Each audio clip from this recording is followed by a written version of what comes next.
Just start where you remember. Okay, this is back in about 1990. All of us were on vacation. We went to Lake Mead. We were there about 2 weeks, and our vacation was about over. And we decided to stop at a casino near Hoover Dam to have lunch.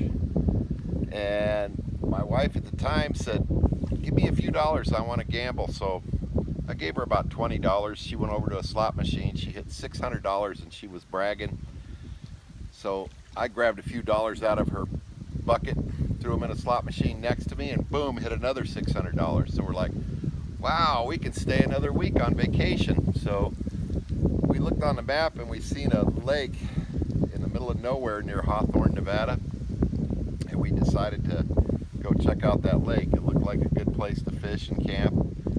We had a big Southwind motorhome and an 18-foot boat with a V8 Chevy motor in it. And so we've been driving all day. And I remember when we filled up in Bishop, I put octane booster in the motorhome because we had a lot of hills to climb. And we get up to Hawthorne, or above Hawthorne, and it was like Mad Max days. You see all these old cars, and it was kind of different. But we start to get near Hawthorne, and my ex is, well, she's an ex now, but she said, "You know, I'm starting to have deja vu." She said, "Around the next corner, there's going to be an old man sitting on a porch, and he's going to be staring at us as we go by." And sure as heck, the next bend we came around, old man sitting on a porch, and he's staring at us as we're going by. I didn't really think nothing of it, but so as we pull into Hawthorne, well, outside of Hawthorne, there's these pyramids everywhere. It looks like it's a munitions dump. They go for miles. Some of them are black and they have different markings on them. Anyway, we finally find the lake, and it's starting to get, later in the day, like maybe around 5 or 6 o'clock. And my son Andy and I walked down to the lake, and we had our fishing poles.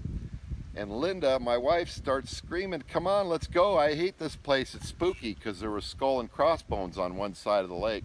And I guess that's where they used to dump munitions or have testing back in the day. So, and he was kind of upset, and as he's walking backwards with the lure in the water, boom, all of a sudden he hits a nice bat or cutthroat trout. Now I really wanted to stay, but my ex was hollering, "Let's go, let's go." So I was all mad, driven all day, and now all of a sudden she wants to leave. And there was nobody on the lake except I could see one old man way over in the corner fishing. At least I thought he was fishing. But anyway, my kids, Mindy and Lily, were little girls at the time. They were kind of near him. So we get in the motorhome, and I'm all upset. I'm mad because we got to leave. And so we get in the motorhome, and I said, "Okay, heck with it. This trip's over. We're going to head back to San Diego." And so we stopped at, I think it was an Arco station, some kind of gas station. Anyway, we had this big motorhome, and I remember the fuel gauge was kind of goofy.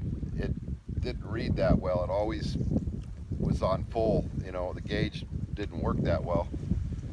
So I thought, thing's got to be low on fuel, so I'll stop and fill it up, and we'll just head straight back to San Diego. So I go in the store and hand the lady a $100 bill, and I start filling it, and click, click, click, click, click, click. Gas is coming out. It wouldn't take more than 32 cents. I remember that at the time. This is weird, but I didn't think much of it. So I go in the station. I said, "I'm sorry, I got to get my money back because, it didn't take any fuel." And she says, "Sometimes the truckers say the wind just blows them into town and they don't use any fuel."